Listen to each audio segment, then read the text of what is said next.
नमस्कार, आप देख रहे हैं खबरनामा। मैं हूं सुचिस्मिता। आइए देख लेते हैं अब तक की हेडलाइंस। पाकुड़ के गांव में बमबाजी से सनसनी, आपसी विवाद ने लिया हिंसक मोड़।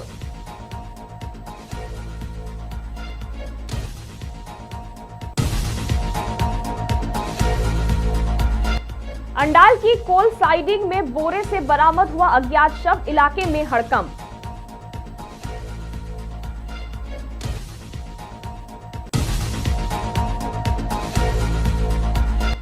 सैयद मुश्ताक अली ट्रॉफी का साहिबगंज में भव्य स्वागत, झारखंड की ऐतिहासिक जीत का जश्न।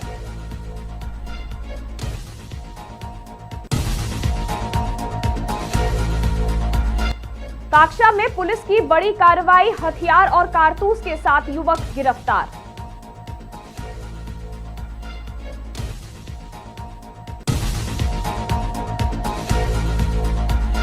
कालना बस स्टैंड के पास 4 व्हीलर हादसा, टायर फटने से डिवाइडर से टकराई गाड़ी।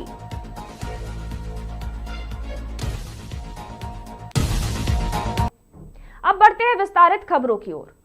पाकुड़ से एक बड़ी खबर सामने आ रही है, जहां आपसी विवाद ने हिंसक रूप ले लिया। मुफस्सिल थाना क्षेत्र के झीकरहट्टी पश्चिम गांव में बमबाजी की घटना से पूरे इलाके में दहशत का माहौल है। जानकारी के मुताबिक 1 जनवरी को पिकनिक के दौरान 2 पक्षों के बीच विवाद हुआ था। मामले को सुलझाने के लिए उसी रात पंचायत भी बुलाई गई, लेकिन कोई सहमति नहीं बन पाई। इसके बाद 2 जनवरी की दोपहर गांव से सटे खेतों में अचानक बम विस्फोट हुआ, जिससे ग्रामीणों में अफरा तफरी मच गई। घटना की सूचना मिलते ही थाना प्रभारी गौरव कुमार के नेतृत्व में भारी पुलिस बल मौके पर पहुंचा। हालांकि पुलिस के पहुंचने से पहले ही हालात को काबू में कर लिया गया था, लेकिन एहतियातन के तौर पर पूरे गांव में सुरक्षा व्यवस्था कड़ी कर दी गई है। फिलहाल दोनों पक्षों के लोग फरार बताए जा रहे हैं। पुलिस गांव और आसपास के इलाकों से सघन छापेमारी अभियान चला रही है। पुलिस का कहना है कि स्थिति फिलहाल नियंत्रण में है और दोषियों को पहचान कर जल्द सख्त कार्रवाई की जाएगी।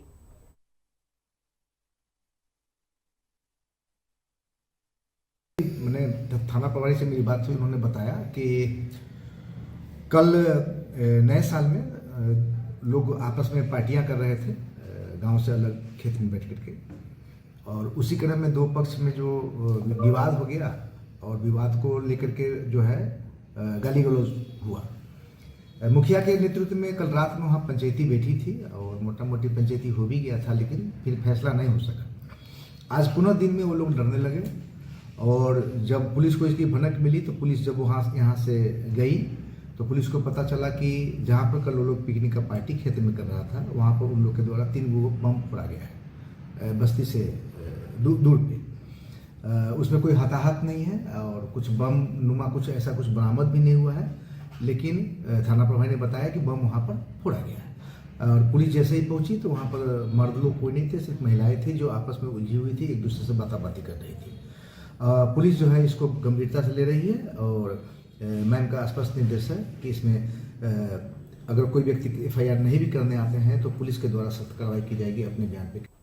ईस्ट बर्धमान के अंडाल से एक सनसनीखेज मामला सामने आया है। शनिवार सुबह बहुला ECL की कोल साइडिंग से एक बोरे में बंद सड़ा गला अज्ञात शव बरामद किया गया।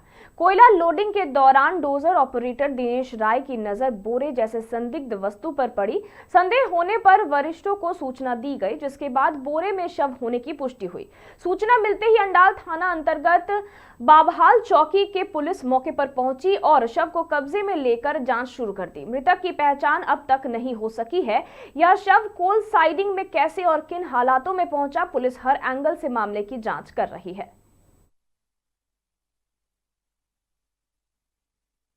कैसे हुआ वो हम नहीं जानते हैं। हाँ। हम डोजर चला रहा था, ऊपर से लुढ़क के सामने में आ गया। अच्छा। तो हम देखा कोई बोरा उरा है, फिर डोजर खड़ा करके हम गए देखने के, तो है लाहा से भाई। तो जो हमसे सीनियर उसको बुलाए, दिखाएं, बोले चलो भाई डोजर खड़ा कर दो, तो अपना समझेगा मैनेजमेंट। आपका नाम? दिनेश राय। अब क्या काम करते हैं? Dozer operator. किस जगह? बोलो। साहिबगंज के सिंधु कानो स्टेडियम में सैयद मुश्ताक अली ट्रॉफी का भव्य स्वागत किया गया। झारखंड द्वारा पहली बार जीती गई यह प्रतिष्ठित ट्रॉफी गोड्डा होते हुए साहिबगंज पहुंची, जहां खिलाड़ियों और खेल प्रेमियों के लिए विशेष कार्यक्रम का आयोजन किया गया। सैयद मुश्ताक अली ट्रॉफी देश की सबसे प्रतिष्ठित घरेलू T20 क्रिकेट प्रतियोगिता है जिसका आयोजन बीसीसीआई द्वारा किया जाता है। इस ऐतिहासिक जीत के बाद Jharkhand state cricket association trophy को पूरे राज्य में भ्रमण करा रहा है ताकि युवा खिलाड़ियों को प्रेरणा मिल सके। कार्यक्रम में मुख्य अतिथि पुलिस अधीक्षक अमित कुमार सिंह ने कहा कि ट्रॉफी भ्रमण का उद्देश्य राज्य के हर कोने तक खेल भावनाओं को और प्रेरणा पहुंचाना है। वहीं JCA सदस्य चंद्रशेखर प्रसाद सिन्हा ने इसे झारखंड क्रिकेट के लिए गौरव का क्षण बताया। यह ट्रॉफी झारखंड की खेल प्रतिभा, खिलाड़ियों की मेहनत और राज्य की नई पहचान का प्रतीक बन चुकी है।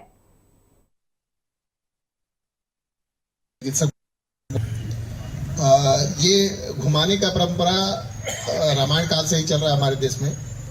ये बेसिकली हम लोग जो जीते हैं वहीं तक रुक नहीं जाना है, दोबारा जीते, नए प्रतिभा को पैदा करें, नए लोग जुड़े उसमें, क्योंकि वो जैसा कि आपको पता है कि उसका एक एज लिमिट है। एज लिमिट क्रॉस करेंगे तो हर साल लड़के उससे निकलते जाएंगे उस टीम से, और हर साल उस टीम में आपके लिए वैकेंसी बनती जाएगी। तो इसीलिए लाया गया है कि अगर आप भी प्रयास करेंगे, आप भी यहाँ पे सही से मेहनत करेंगे तो आप भी यहाँ पहुँच सकते हैं। बस इस घुमाने का एक सबसे इम्पोर्टेंट उद्देश्य यही है। बाकी लोगों में इस कार्यक्रम के प्रति, इस प्रतियोगिता के प्रति और क्रिकेट के प्रति जागरूकता बढ़े, लोकप्रियता बढ़े, वही उद्देश्य है। मैं आशा करता हूं कि ये अपने उद्देश्य में सफल होगी। भविष्य के लिए आप सब बच्चों को बहुत बहुत शुभकामनाएं। काक्षा इलाके में पुलिस ने सतर्कता दिखाते हुए एक बड़ी कार्रवाई को अंजाम दिया है। गुप्त सूचना पर त्वरित कदम उठाते हुए काक्षा थाना पुलिस ने पानागढ़ के दार्जिलिंग चौराहे से हथियार के साथ एक युवक को गिरफ्तार किया है। शुक्रवार शाम पानागढ़ के दार्जिलिंग चौराहे के व्यस्त इलाके में युवक हथियार लेकर घूम रहा था। पुलिस ने मौके पर रेड कर युवक को पकड़ा, जिसकी तलाशी में एक हथियार और 1 राउंड कारतूस बरामद हुआ। फिलहाल आरोपी की पहचान नहीं हो पाई है। पुलिस यह जांच कर रही है कि युवक हथियार लेकर क्यों घूम रहा था। आरोपी को कल दुर्गापुर सब डिविजनल कोर्ट में पेश किया जाएगा।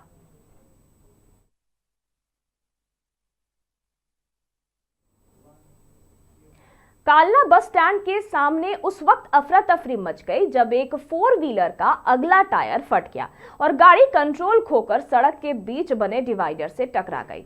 हादसे में गाड़ी में सवार एक व्यक्ति के सिर पर गंभीर चोट आई, जिसे कालना सुपर स्पेशलिटी अस्पताल में भर्ती कराया गया। कार में कुल 5 लोग सवार थे, बाकी 4 सुरक्षित है। सभी नदिया के रहने वाले बताए जा रहे हैं, जो हुगली के पाइनान में आयोजित विश्व इज्तेमा में नमाज पढ़कर वापस लौट रहे थे। গাড়ি খুব আস্তে ছিল, ডিভাইডারে গিয়ে ড্রাইভার ফলো করেনি, হালকা কানিতে লেগে গেছে। কোথা থেকে আসছিলেন? আমরা ইস্তমা থেকে ফিরছিলাম। কোথা থেকে? ইস্তমা, বিশ্বস্তমা ছিল, বিশ্বস্তমা থেকে ফিরছিলাম। আচ্ছা, কোথায় যাচ্ছিলেন? বাড়ি ফিরছিলাম, মানে উইনানে বিশ্বস্তমা ছিল, ওখান থেকে আমরা রিটার্ন করছিলাম। কারো কোনো গভীর আঘাত লাগলো? না না, কাউরে সেমন কিছু লাগেনি, নরমালি হয়েছে। কজন ছিলেন গাড়িতে? আমরা গাড়িতে 5 জন ছিলাম। আপনার নাম? আমার নাম মিলন শেখ। বাড়ি কোথায়? বাড়ি जामुड़िया औद्योगिक क्षेत्र से बड़ी खबर सामने आ रही है, जहां एक सड़क हादसे में फैक्ट्री कर्मचारी की मौत के बाद हालात तनावपूर्ण हो गया। निजी सुपर सम्मेलन फैक्ट्री में कार्यरत पार्थ सारथी चट्टोपाध्याय काम खत्म कर घर लौट रहे थे, तभी एक डंपर ने उनकी बाइक को पीछे से टक्कर मार दी, जिससे मौके पर ही उनकी मौत हो गई। घटना की खबर फैलते ही आसपास के इलाके में लोग मौके पर पहुंचे और आक्रोश में सड़क जाम कर दिया। इस दौरान कुछ उपद्रवियों ने पास के ही एक निजी फैक्ट्री में तोड़फोड़ भी की। सूचना मिलते ही पुलिस मौके पर पहुंची और स्थिति को काबू में किया गया।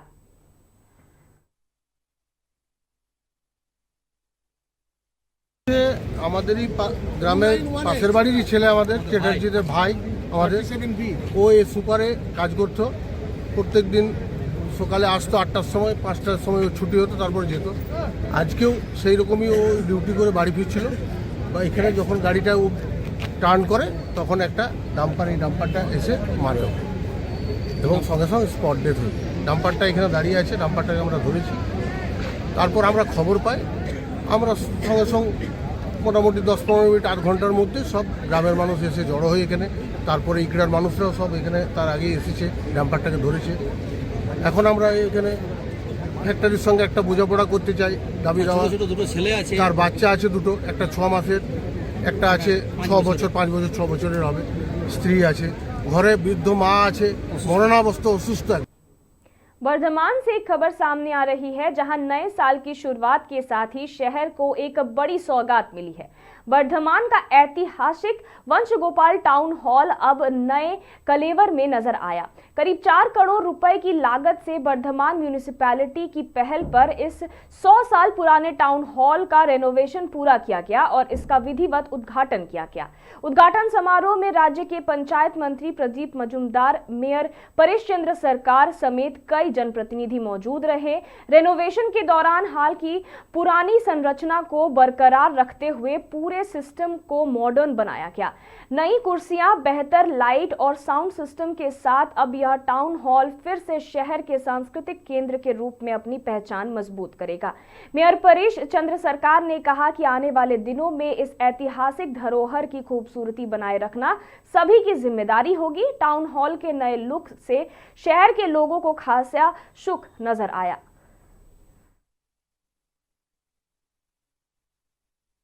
এটা তো অন্য আঙ্গিকে অন্য কথা বলুন, হবে এসআইআর পরে বলুন, ঠিক আছে? ওখানে 135 টু প্রিসাইজ। এখানে নেতাজি এসেছেন, গান্ধীজি এসেছেন, এটা নবরূপায়ণ হলো, কিভাবে দেখছেন বিষয়টা? খুব ভালো, খুব ভালো। এবং এই যে ঐতিহ্যটাকে ধরে রাখা, আজকে কি অনুষ্ঠান দিয়ে শুরু হলো বলুন? স্বাধীনতা সংগ্রামে আমাদের রাজ্যের মানুষের যে অবদান, আমাদের ভাষাভাষীর লোকেদের তখন যে সারা দেশের মানুষকে উদ্দীপ্ত করেছিল, আজকে সেই ভাষা কুলসিত হচ্ছে। হ্যাঁ, সেই মানুষগুলোকে অস্বীকার করছে কারা? যাদের কোনো অবদান ছিল না দেশ স্বাধীন করায়। এর থেকে আজকে আমরা ওই ঐতিহ্যকে ধরে রেখে, এটা খালি সংস্করণ হলো না, এটা নবীকরণ হলো। নতুন নতুন প্রযুক্তির এখানে সমন্বয় হয়েছে পুরনো ঐতিহ্যকে ধরে রেখে। खबरनामा में फिलहाल इतना ही और खबरों के लिए देखते रहिए मिरर मीडिया।